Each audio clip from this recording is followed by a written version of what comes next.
coisa muito simples. Você segue ali direto na norma, a norma é muito clara, nos itens. Então, fica muito fácil de proceder com essa matéria.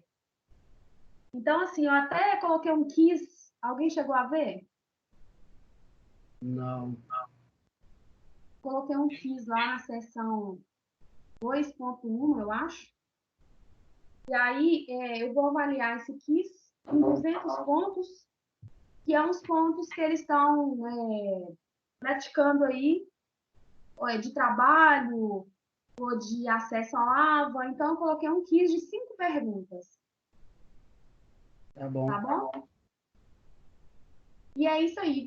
Alguém chegou a assistir a aula, sessão 2.1, e eu fiz um link no YouTube?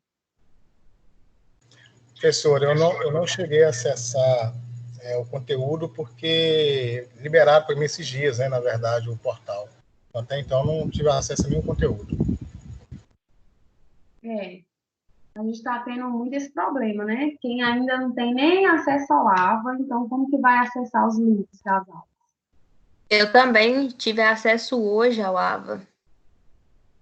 Então, eu não fiz nada ainda. Não fez nada? Então, não, eu vou complicado. começar hoje.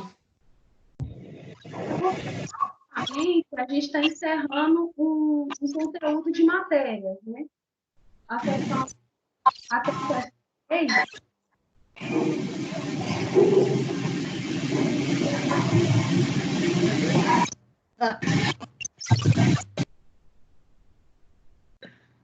Sessão 1 até a sessão 3, ela foi dada em sala de aula. Então, somente a 2.1 e agora a 2.2 que eu estou dando aqui. Acho que eu fiquei uma semana, não postei. E agora vai ficar faltando a 2.3. Mas, como eu disse, é uma matéria muito tranquila. Assim, se eu pudesse dar uma dica para quem está começando agora, que está entrando agora, pega o livro e segue o livro. É uma matéria muito tranquila. Então, acho que vocês não vão ter problema. Pega o livro, segue o livro, porque nosso material, ele é o livro, eu sigo o livro. E pegam os trabalhos que estão postados e vão fazendo. Vocês vão conseguir aí finalizar. Eu acho que o objetivo de todos vocês é finalizar esse semestre, né? Se for anular um semestre, vai ser muito pior. Deus é pai. Então, assim, eu acho que a gente prosseguindo, né, tranquilamente, como eu disse aí em algumas salas, não sei se está terça, da segunda, dá para a gente prosseguir tranquilamente com essa matéria, é uma matéria muito de boa. Vai ocupar assim, menos tempo de vocês. Mas o mínimo vocês têm que procurar, né? Então, o mínimo é ler o livro, para quem não leu, e fazer os trabalhos que eu dei na sala de aula. Esses 2 trabalhinhos que eu dei da casa, eu estou vendo se eu peço para vocês entregarem para valer uma pontuação. Ou se eu vou dar um novo para vocês fazerem tudo de novo.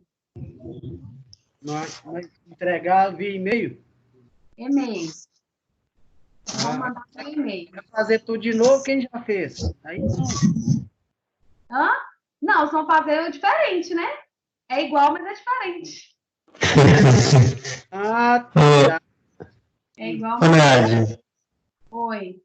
quanto à questão da parcial, se tem alguma informação, se vai ser trabalho, tem alguma previsão? Olha, até então é avaliação mesmo. Ah, tá ok. Mas não tem muitas informações, porque toda semana, né, vão surgindo, vão otimizando o sistema, e vão vendo que é melhor. Então, não dá para saber ainda assim, como que vai ser. Entendi. Mas Você vai postar essa aula aí? Vou postar. Beleza. O material do slide eu vou postar. Assim que eu finalizar a aula, eu já vou postar para vocês. Tá bom? Beleza? Tranquilo? Mais ou menos. Então tá, vou ativar o mudo de todo mundo aqui. Quem quiser falar, vai ter que abrir o microfone para falar com a orientação dos professores, coordenador. Então, gente, nós vamos dar prosseguimento, seção 2.2, sobre as características gerais dos dispositivos de proteção e interruptor.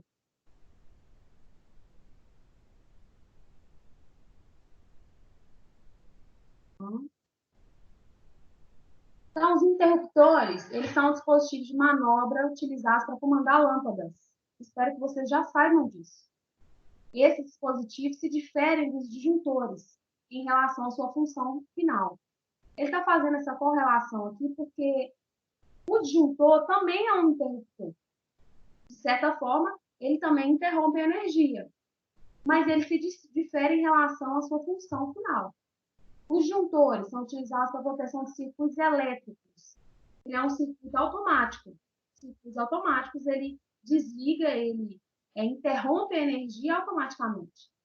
E os interruptores ou contatores são utilizados para acionar equipamentos, dispositivos manuais. Então, quando a gente quer, a gente vai acionar, né, com o dedo, manualmente, uma lâmpada ou uma carga. Os interruptores simples são formados por 2 terminais e um contato. Esses equipamentos podem atuar no comando de um ou mais pontos de luz que estejam funcionando em conjunto, sendo realizado acionamento simultâneo. Então, vocês estão vendo aqui, ó, nesse esquema elétrico do interruptor simples, é um interruptor normal que a gente tem em casa sem ser o three-way, ou four-way. Né? A fase chega no interruptor, o retorno na lâmpada, e do outro lado vem o condutor neutro. Então, a fase ela não vai na lâmpada, a fase ela vai no interruptor. Isso é o esquema do interruptor simples. Ok? Assim. Então, os interruptores eles podem ser divididos em interruptor simples, interruptor paralelo. O paralelo é o three-way. E o interruptor intermediário, que é o four-way. Os interruptores paralelos possuem 3 terminais com um contato. Então, dentro do interruptor, ele tem 3 terminais, 3 bornes, com um contato, atuando no comando de um ou mais pontos de luz por meio de 2 interruptores. São amplamente utilizados em escadarias, corredores, salões com vários acessos, permitindo acionamento por pontos diferentes. Então, se você tem uma sala na sua casa, você colocar um interruptor próximo ali do sofá e outro lá próximo da porta, para facilitar você ligar e desligar. Vocês já devem ter isso aí na casa de vocês, eu já tenho visto em vários lugares. Né? Pontos onde você pode fazer essa interrupção. Então, vocês estão vendo aqui ó, o esquema elétrico do interruptor paralelo. Então, você tem aqui ó, um interruptor com 3 terminais, outro interruptor, um retorno conectado entre eles. O retorno vai na lâmpada e o condutor neutro do outro lado. A fase ela chega no interruptor. Ok? Então, o esquemão do interruptor paralelo é esse daí. 2 caixinhas conectadas e vão na lâmpada, somente isso. Você faz acionamento em um canto da casa e outro em outro canto da casa. Ok? Por fim, os interruptores intermediários são constituídos por 4 terminais, com 2 contatos. Esses dispositivos permitem o acionamento de um ou mais pontos de luz por meio de 3 ou mais interruptores. Então, são mais interruptores. Geralmente, utiliza esse tipo de interruptor entre interruptores paralelos. Podem ser utilizados 2 interruptores paralelos e um ou mais interruptores intermediários. Então, esses aqui são os paralelos, esses aqui da ponta, e esses aqui são os intermediários. E aí vai fazendo conexão de vários interruptores. A figura abaixo exemplifica o esquema elétrico. Então, já para um intermediário, esses que são chamados de four-way, são esses aqui. Você tem um salão muito grande, então dentro de um salão muito grande você distribui vários interruptores. Lembrando que da mesma forma, a fase ela chega no interruptor e não na lâmpada. Então, na lâmpada chega o retorno e o neutro. Ok? O esquemão do four-way é esse daqui, com uma conexão intermediária no meio. Os dispositivos de proteção são utilizados para a proteção de instalações elétricas e têm por função garantir a segurança de pessoas, animais domésticos e bens contra o perigo originados da má utilização de equipamentos ou mesmo de problemas que possam ocorrer nas instalações. Vocês já devem ter trocado aí disjuntor e fusível em equipamentos e na sua casa também. Com a necessidade de dar troca de um chuveiro, você colocou um chuveiro um pouco mais potente e seu disjuntor está desarmando, você foi lá e substituiu por uma corrente maior. Então, vocês já devem ter visto isso aí. A queima de um fusível em algum equipamento, provavelmente vocês já fizeram a troca. A 5410 determina várias recomendações e critérios a respeito desses equipamentos.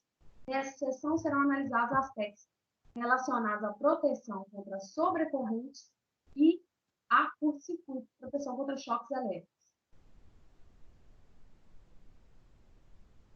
Então, sobre proteção contra sobrecorrente. Então, sobrecorrente é uma corrente acima, né, da que ele deveria trabalhar.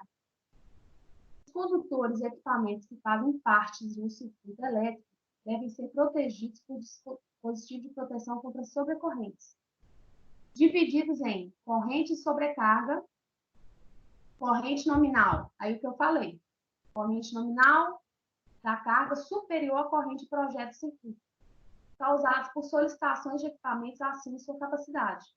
Então, ocorreu alguma sobrecarga, no caso da área industrial, né? Houve a operação, entupiu, encheu demais algum equipamento, houve sobrecarga, a corrente foi bem acima da corrente nominal. O que ele vai fazer? Ele vai atuar. O dispositivo de proteção ele vai atuar. O dispositivo de proteção contra sobrecargas deve haver uma coordenação entre os condutores e dispositivos, que devem atender a duas condições.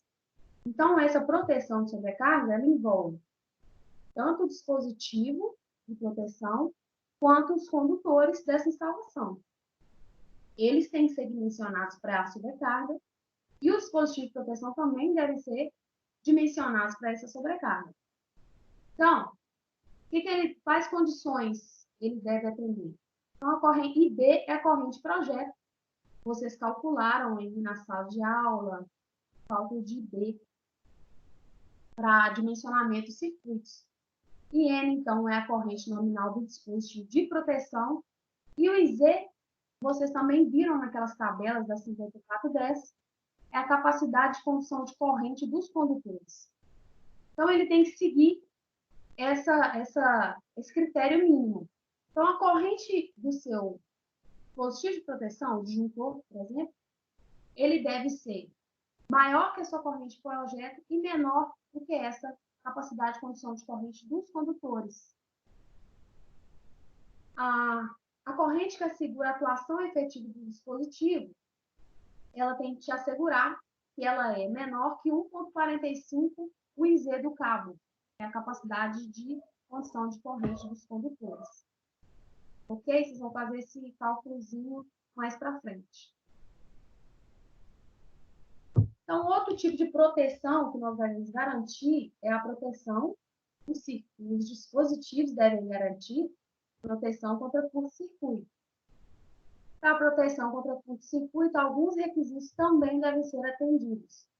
Então, a corrente de ruptura do dispositivo, ela tem que ser maior do que a corrente de curto-circuito presumida no ponto de instalação.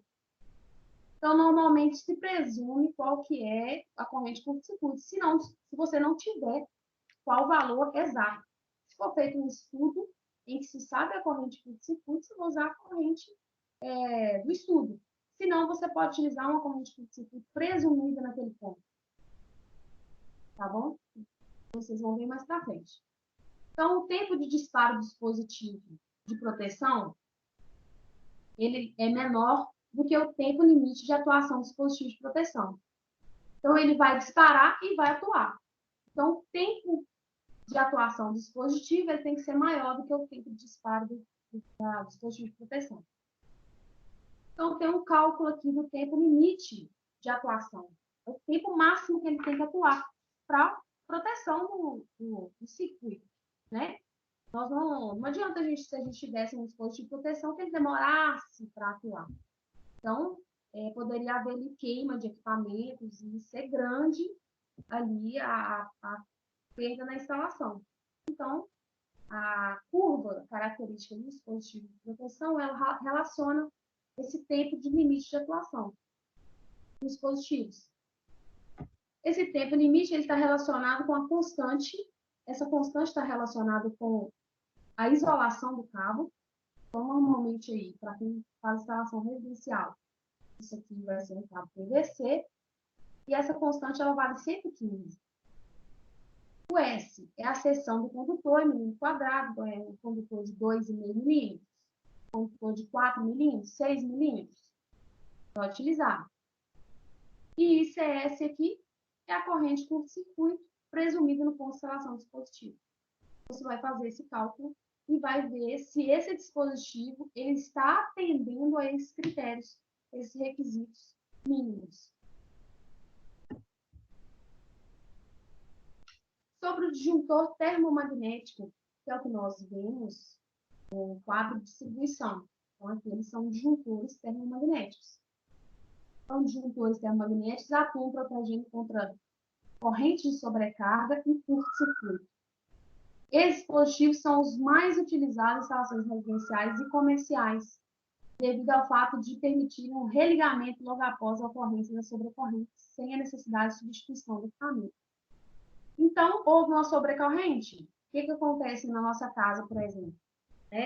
Na minha casa não, mas tem casa que eu vou se ligar 2 chuveiros, o que acontece? Sobrecarga, cai o disjuntor. O que a gente faz? A gente vai lá e troca o disjuntor? Joga fora? Não. A gente vai lá e faz o religamento. Né? A gente vai lá e aciona ele novamente. Ele vai estar bambo e a gente vai fazer o acionamento.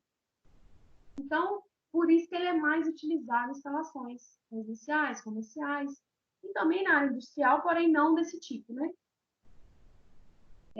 O princípio de funcionamento do disjuntor termomagnético baseia-se na atuação de 2 dispositivos internos.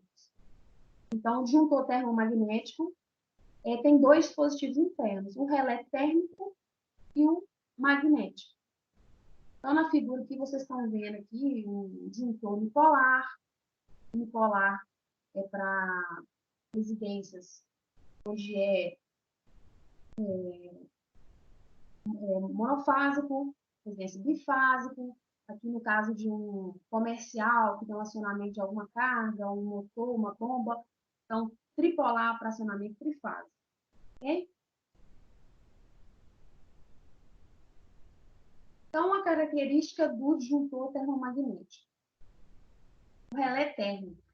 O relé térmico atua somente na presença de corrente de sobrecarga, sendo formado por lâminas bimetálicas. Então, ele tem um bimetal aqui, eu vou ter nessa figura, e essas lâminas são constituídas de materiais que possuem coeficiente diferente da datação. Então, do lado preto aqui, ele tem um coeficiente, do lado branco, ele tem outro coeficiente. Então, na ocorrência de sobrecarga, o que acontece? Um vai dilatar diferentemente do outro, e vai fazer o acionamento, vai fazer a atuação desse circuito, acionando o dispositivo e fazendo a interrupção de energia. A atuação desse dispositivo é provocada por meio do aquecimento de uma liga bimetálica por uma corrente de sobrecarga que causa uma deformação suficiente para a interrupção do circuito. Então, nessa parte B aqui, vocês veem ele envergado, ele deformou, ele dilatou. Então, um ali teve uma dilatação, né, o latão, o aço, e o outro teve outra dilatação, ele envergou e fez acionamento dispositivo. Então, é uma coisa assim, bem simples, mas é funcional. Outra característica do disjuntor termomagnético é o relé magnético. Atua contra a corrente de curto-circuito. Então, o relé térmico ele é para sobrecarga e o relé magnético, curto-circuito. São os 2 tipos de proteção que ele deve atuar. Esse dispositivo é formado por uma bobina com núcleo metálico que se magnetiza na presença de corrente de falta. Não coloquei figura aí, mas é isso. Ele é formado por uma bobina, né? Uma bobina é uma espira enrolada com um núcleo metálico, que ele vai se magnetizar na presença das correntes de falta, fazendo... Ah, tá aqui, gente. Aqui vai entrar a bobina de curto-circuito. Então, a bobina aqui tem um núcleo metálico e ele vai se magnetizar e vai também fazer o acionamento do dispositivo. Outro tipo de dispositivo de proteção que nós vamos estudar nessa sessão é o fusível. Muito utilizado, tanto em equipamentos simples, né, equipamentos pequenos, quanto equipamentos grandes na área industrial. Então, é um dispositivo de proteção que oferece proteção contra corrente de curto-circuito e sobrecarga. Nós vamos ver qual que é a diferença da aplicação dele para o disjuntor termomagnético. Porém, seu uso não é indicado para sobrecarga leve e moderada, devido à sua característica de atuação tempo versus correntes não ajustável. Então, quando você pega a curva característica de um fusível, a curva dele de tempo versus corrente, ela é fixa, ela não é ajustável. Esses dispositivos atuam interrompendo a circulação de corrente pela fusão de uma parte dimensionada para tal função, parte essa denominada elo fusível. Quem já trocou aí fusível em casa? Eu acho que todo mundo na vida já trocou um fusível. Então, quando a gente pega um fusível queimado, né, ele atuou, ele protegeu o seu equipamento, isso aí foi bacana, ele executou a função dele. Você vai ver que o elo fusível, ele está rompido, né, ele foi quebrado. E aí, o que a gente faz? A gente religa? Não, não tem jeito. A gente joga fora e compra outro novo. Embora ele seja barato, você, numa área residencial, no equipamento simples, né, é fácil de fazer isso. Mas já pensou se o fusível fosse utilizado para as residências? Então, você teria que ir lá, trocar o fusível para ligar a sua instalação. Quando você tem um disjuntor, você vai lá e faz o religamento. Essa interrupção ocorre quando a corrente excede o valor estabelecido durante um intervalo de tempo determinado, causando dessa forma a elevação da temperatura no fusível até ele fundir. O fusível... E qual a diferença de vida útil de um disjuntor para um fusível? O fusível, ele atuou, queimou, foi para o saco. O disjuntor, ele tem assim, um tempo de durabilidade? Ele tem um tempo de durabilidade eterno. Se ele estiver em pleno funcionamento, não tiver... se essa instalação não tiver tido sobrecarga, não tiver tido muito circuito, ele vai funcionar ali plenamente. Então, ele aguenta, fecha curto, vai lá, desliga até ter. Se ele começar a se deteriorizar ali por dentro, né, com certeza vai ter que haver troca, mas não como um fusível, porque o fusível, quando ele atuar na curva dele, não tem jeito mais. Ele tem uma curva fixa. Entendi. Então, o disjuntor, ele fica analisando ali a energia. Fica analisando. Vai deixar alguma que ele vai deixar passar. Ele vai falar, não, isso aí eu suporto. O fusível não. Passou um pouquinho acima, pode ser milímetros acima, né? Miliamperes acima da curva dele, ele vai atuar. O disjuntor, no caso, ele tem a tolerância, então, para isso. Ele tem uma tolerância. Entendi. Tá bom? Beleza. Então, não é tão eficaz igual o disjuntor, não, professora. Oi? O fusível não é tão eficaz igual o disjuntor, né?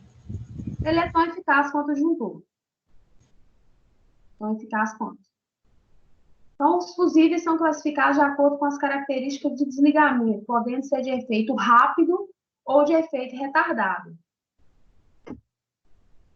Então, vocês estão vendo aqui essa figura abaixo, A e B. Que são de efeito rápido, A, e o B de efeito retardado. Falar aqui primeiro sobre o textinho, que pode cair na prova. É do livro.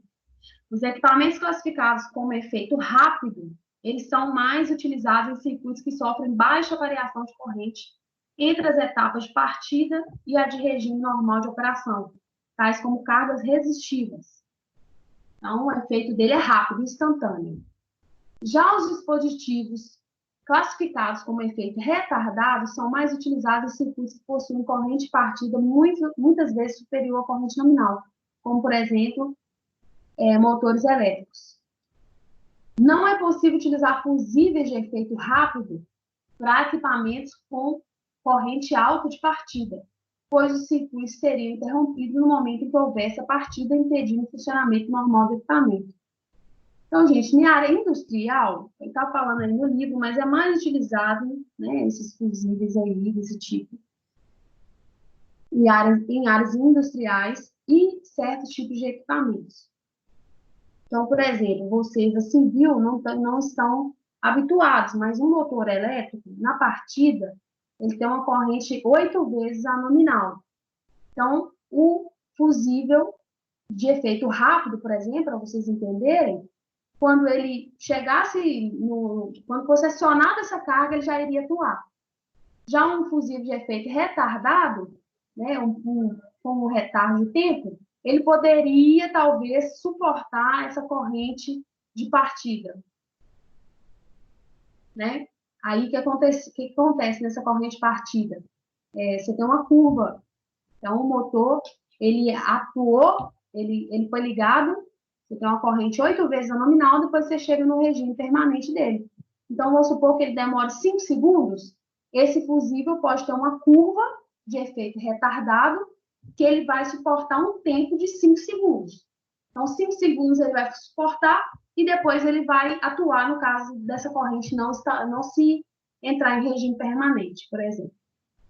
Tá bom? Então, é só um adendo aí sobre os fusíveis, mas não são muito utilizados aí, né, no caso de projetos de residência, que é o que vocês vão fazer, o pessoal da civil. Então, proteção contra choques elétricos, o livro, eu acho que vai entrar mais nesse detalhe, né, dos disjuntores DR, e ele só deu uma passada nessa proteção contra choques elétricos. Então, a 5410 estabelece diversos critérios e requisitos que devem ser atendidos para a proteção contra choques elétricos. Esses choques elétricos podem ser ocasionados por contato direto, quando pessoas ou animais entram em contato com condutores ou partes condutoras das instalações elétricas. Então, ele está falando aí quando você entra direto com as partes vivas. Né? Então, tem alguma coisa exposta, algum condutor exposto, ou um barramento exposto, você entra em contato direto. Esse choque elétrico ele vai acontecer. Ou em contato indireto, quando pessoas ou animais entram em contato com a massa. Então, é algum como é que fala? Carcaça, né, que ela está ali eletrizada, né, e você vai entrar em contato direto com a massa que ficou em condições de falta. Então, pode ter tido alguma falta ali, e aquela carcaça está energizada, você pode tomar um choque. Ou, às vezes, alguém está numa condição uma pessoa está em condição de choque elétrico e você também diretamente entrar em contato com ela. Também é um choque direto. E assim, os dispositivos de proteção deverão ser dimensionados a fim de atender esses dois aspectos. Então, o dispositivo DR é utilizado em instalações elétricas para a proteção de equipamentos, sendo acionado quando detectadas correntes de fuga superiores ao valor nominal. Então, o disjuntor residual aí, no mercado estão disponíveis 2 tipos desses equipamentos. O disjuntor residual, o disjuntor DR, que possui elevada capacidade de interrupção, podendo atuar contra sobrecorrente e contra contatos indiretos dentro dos valores especificados, e o interruptor DR, que possui pequena capacidade de interrupção. Então, o interruptor DR ele fica diretamente no circuito e o disjuntor DR ele fica ali na entrada de energia. Tá bom? Então, o livro só trouxe isso daí para a gente. Eu acredito que ele vai falar um pouco mais sobre isso na frente, mas vocês já devem saber que nós já até falamos sobre isso em sala de aula, sobre esse tipo de disjuntor. Dispositivo de proteção, que é contra choques elétricos diretos e indiretos. Então, no caso aí de você, de uma criança enfiar o dedo na tomada, ele vai fazer né, ele vai acionar e vai interromper a energia instantaneamente.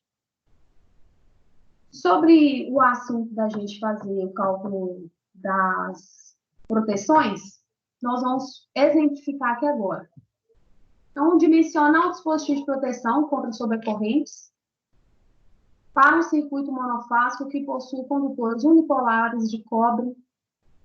Então, condutor unipolar de cobre com isolação PVC, instalado em eletroduto PVC embutido em alvenaria. É uma característica aí de uma casa, cuja capacidade de condução de corrente é 32 amperes. Então, a capacidade de condução de corrente ele já te deu. Em Z do cabo, 32 amperes.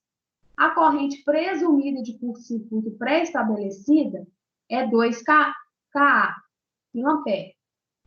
tá bom? Então, ele já te deu aí o valor presumido por circuito e a capacidade de condução de corrente.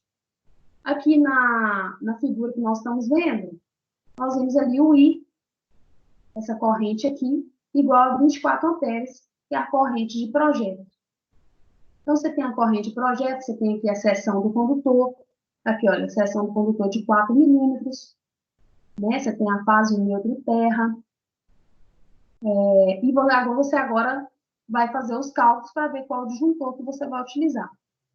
Então, ele, nessa questão, ele deu para você aqui, olha, já uma característica de um disjuntor monopolar do tipo UNIC, série 609, com as características dele. Então, no mercado, você vai pesquisar disjuntores, né, e vai consultar as faixas dele. Então, cada disjuntor ele vai ter os valores de corrente nominal, né, os valores da frequência que ele trabalha, qual que é o limiar dele de atuação magnética para curto-circuito, todas as características dele ali em função da temperatura, a capacidade de interrupção em função da tensão de operação, olha, 5 kA. Então, ele te deu um modelo do mercado. Você poderia consultar no mercado um modelo, ou você poderia analisar, ou ele poderia te dar um modelo para você fazer essa análise, se esse modelo atende.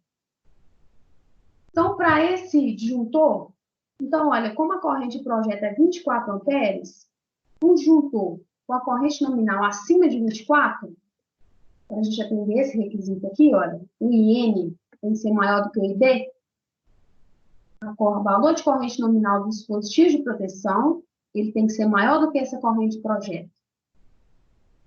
Então, o IN aqui, se você for pegar aqui, ó, corrente nominal, para esse tipo de disjuntor, série 609, o valor mais próximo acima é 25 amperes. Então, vamos analisar se a gente pode utilizar esse dispositivo de 25 amperes. Para atender esse intervalo, o disjuntor deverá possuir uma corrente nominal de 25 amperes, valor comercial disponível nesse modelo. Então, vocês viram aqui, olha, disjuntor de 25 amperes, a corrente de curto-circuito sobre N é 80. O tempo de disparo dele é 0,02 segundos. Qual o cálculo que nós vamos fazer agora? O cálculo do I2 e o cálculo aqui do curto-circuito, sobrecarga e curto-circuito. Então, desse lado aqui, ó, para verificar se esse disjuntor seria o adequado à proteção contra sobrecargas, nós vamos analisar o critério que foi estabelecido.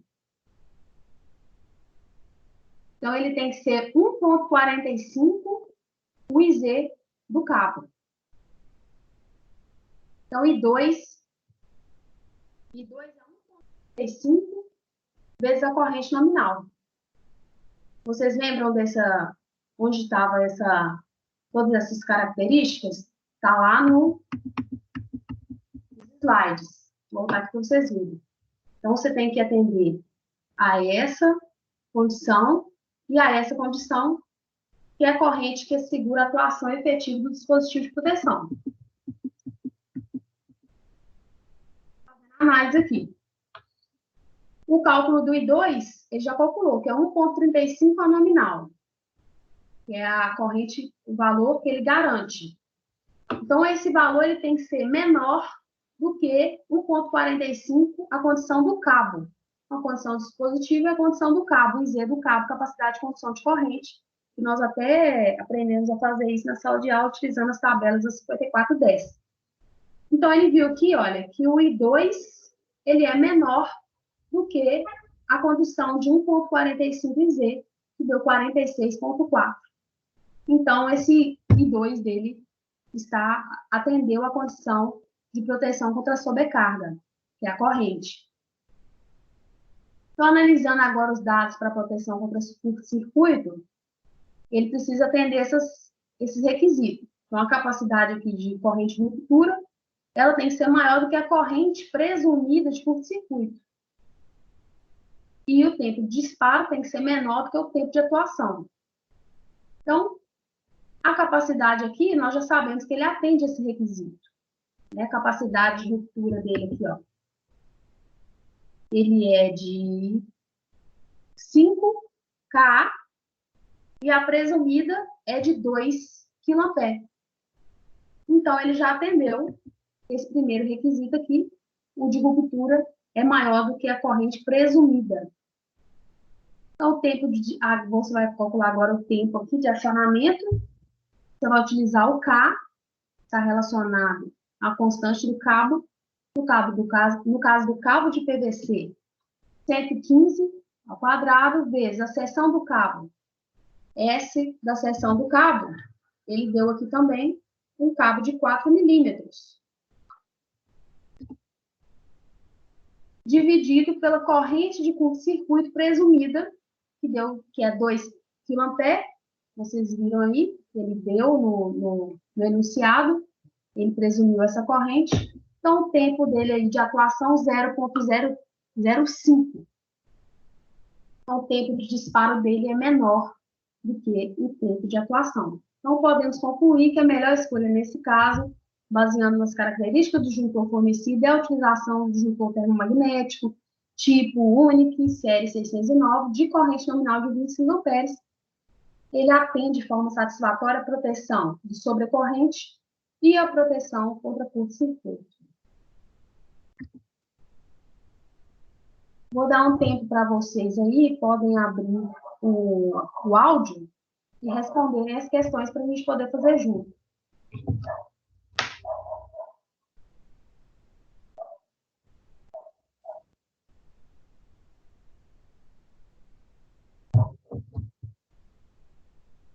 Então, questão 1. Os dispositivos de proteção devem preservar os condutores e equipamentos que fazem parte de um circuito elétrico contra sobrecorrentes.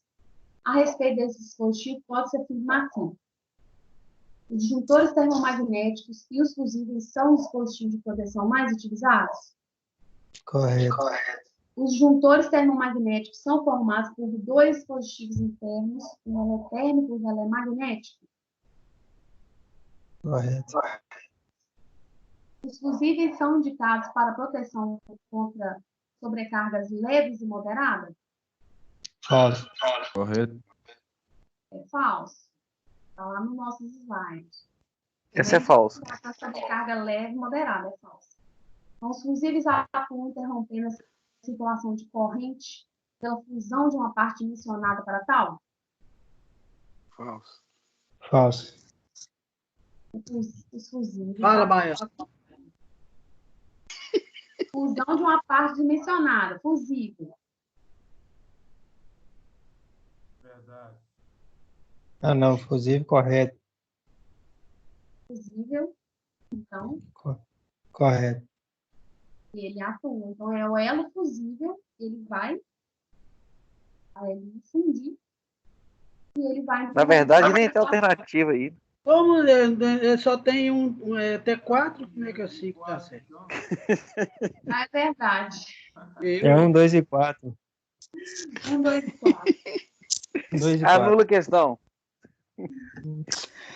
Pegadinha isso aí. Essa é da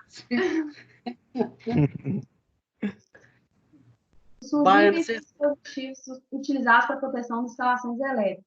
A respeito das características desses dispositivos, podemos afirmar que os fusíveis podem ser classificados como de efeito rápido e efeito retardado. Correto. Alguém acha que é Não. falso? É falso? Falso. Fusível é de efeito rápido. Retardado, não. Ah, é verdade, é falso. Retardado só eu mesmo.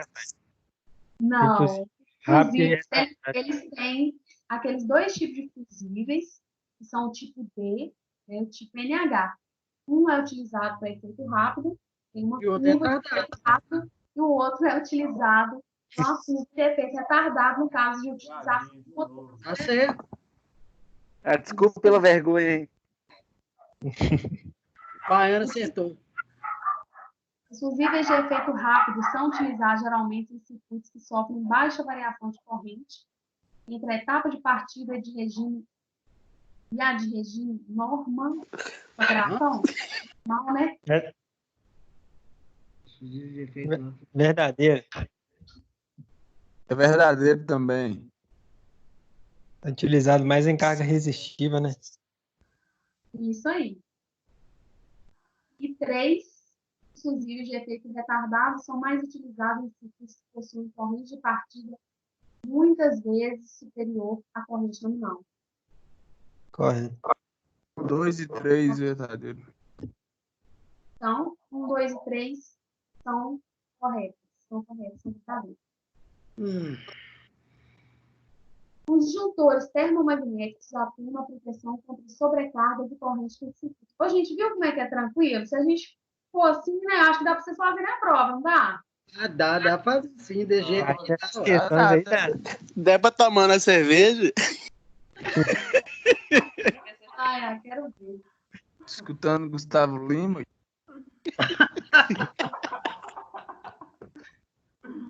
Vamos lá, Fê. Então, a respeito das características da curva de atuação desses dispositivos. Então, esses dispositivos eles têm uma curva.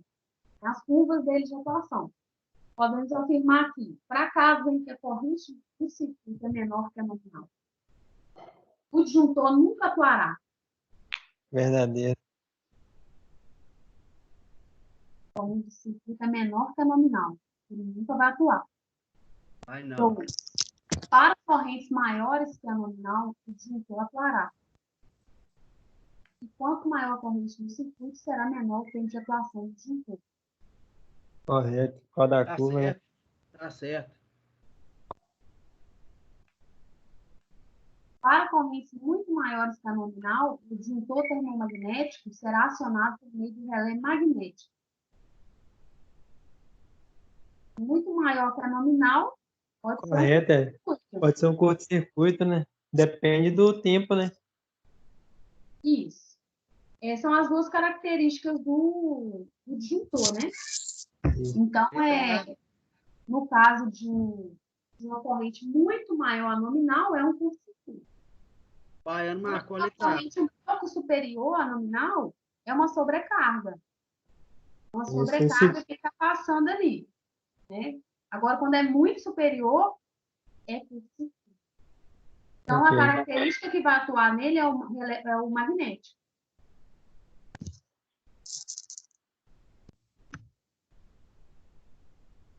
Quatro, na instalação elétrica de uma residência, os disjuntores termomagnéticos servem para. Qual a resposta correta? Peraí.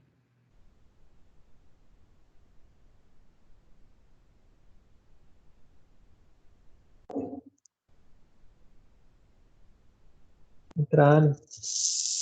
Letra A. Letra A, ó. Então, a resposta correta, letra A, proteger o circuito de superaquecimento e da ocorrência de curto-circuito. Bem fácil.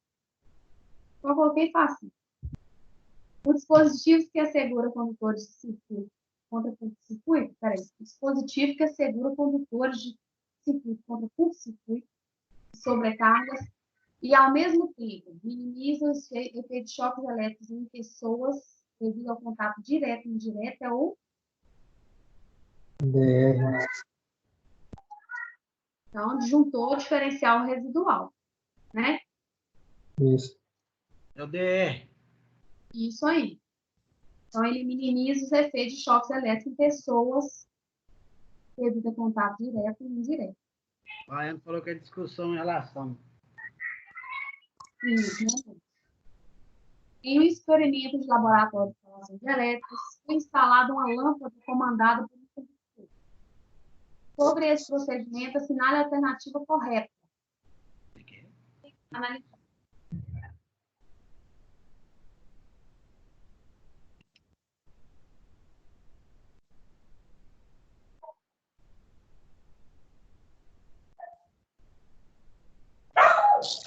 Vai, Totó. Então, a letra A, ligou-se a faixa e a lâmpada. Entrando. Ou no interruptor. Entrando.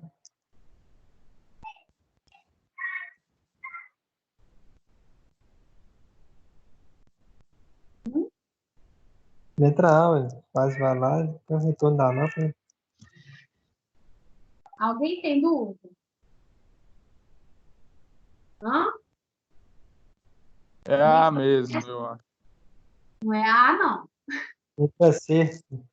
Faltou o retorno ligado à lâmpada. Isso mesmo, é a letra C. Nós vimos ali no interruptor simples, no paralelo, no four-way, a mesma coisa. Então, a fase, ela não vai na lâmpada, a fase, ela vai no interruptor. Isso aí é para a própria proteção do usuário. Então, a fase, ela vai no interruptor e o retorno, ele vai na lâmpada. Mesmo. C é correto. Pegadinha aí. A ação elétrica de comando de uma lâmpada composta por 3 interruptores.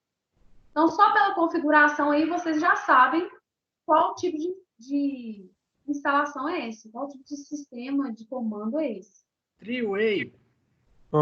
Letra B. Four-way. Four-way. Four-way. Four-way. 4 ruas. Então, vocês estão certos. Letra E, uma instalação de sistema múltiplo de comando, denominado four-way. Então, só pelo tipão que nós estamos vendo aqui, olha. O intermediário e 2 aqui paralelos já é um tipo de comando múltiplo, denominado four-way. Isso aí está correto. Ô, Nath, Então, oi. é bom a gente ficar atento a essa questão desses contatos. Por exemplo, o three-way tem três terminal e um contato. Isso aí corre risco de cair na prova. Corre o risco. É bem Ok. simples, né? O tipão dele é bem simples. Você vai bater Beleza. o vai identificar. Fala aí, Daniel. O desenho ao lado apresenta um esquema de que tipo de instalação elétrica.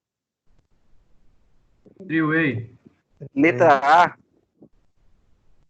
Vocês estão muito bons nesse trem. Mais ou menos. Vocês fazerem a ligação aí em casa. Não muda muita coisa na prova, não, hein? É, daqui vai pôr fogo no barraco deles aí. Ok, gente? Número 8, Ok. letra A, three-way. Isso aí. Acho que aqui a gente finaliza a apresentação. Eu disponibilizei para vocês aí a sessão 2.1 no YouTube, no link do YouTube. Faça uma forcinha para ver, coloca no modo de velocidade mais rápido, né? Se estiver muito devagar. Mas assistam as aulas e façam esse trabalho também na sala de aula, tá? Tá o link lá no Ava, e tá super tranquilo. E eu acho que vocês vão conseguir, com certeza. Ô, Nath, Oi. Deixa eu te falar, você podia fazer uma prova, um trabalho com a cara da prova para ajudar a gente? Né? Eu vou ver se eu faço um trabalho. Rapaz, a gente nem sabe se vai ter prova, como é que tá, né? Calma aí. O professor de topografia, o trabalho dele valeu pela prova. Vai Mas ser parcial, né, não? ué. É. Quem entrou aqui agora, por último, eu postei um quiz e ele tá valendo 200 pontos. Eita, Tá bom? só Aonde? isso? só 5 questões. Tá muito, assim, de graça. Postou aonde? Postei Eu no tô aula. em casa, Baiano. São 2.1. Beleza. É o que, Clebinho? Eu tô em casa, tô perguntando tá onde? Nossa, os caras ficam trocando ideia. Gente, essa aula vai ficar gravada, tá Nossa, bom? E se tiver assistido, tiver com alguma dúvida, pode fazer um retorno e assistir novamente, mas super tranquilo.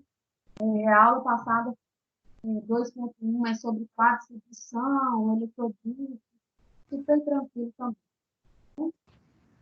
Ô, Nádia, além daquele trabalho que você, daquele exercício que passou em sala de aula,